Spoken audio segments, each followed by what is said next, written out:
These are my top 10 favorite nonfiction books I read this year. Number one was Unconditional Parenting by Alfie Kohn. And I read a lot of parenting books because eventually I do want to be a parent.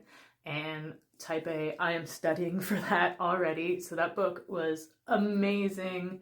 It got me into a whole bunch of other books of his. Then I read The Power of Showing Up by Tina Payne and Daniel J. Siegel.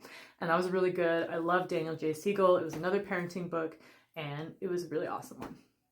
Black Boys Like Me by Matthew R. Morris was really good. Really good discussion of like racism in Canada and in education. So I really enjoyed that book.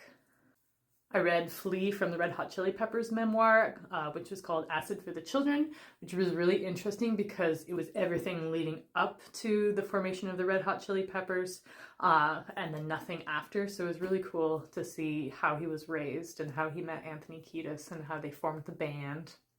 One of the few books that I actually did buy, which was Down with the System by Serge Tankian, and it was great. It was super interesting and very eye-opening, like the way he sees things, and then the way he writes music and everything. It was really interesting, especially like the history of his family and the Armenian genocide.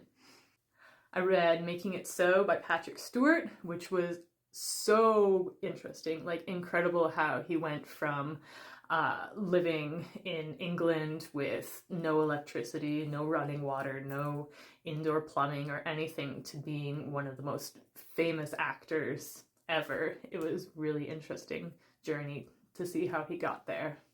My Effing Life by Geddy Lee was so awesome. Brush fans will love it. It's like a very meticulous breakdown of everything they ever did. The bromance between the three of them had me tearing up. Like, it was just so beautiful to see a band that had been together for 40 years that still loved each other and treated each other kindly, and they're like brothers. It was just absolutely beautiful.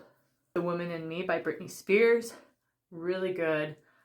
The world did Britney wrong. Like, she was exploited by so many people, and it's truly awful to hear it from her perspective, and it just very much fucked her up for like the rest of her life, and it's really sad.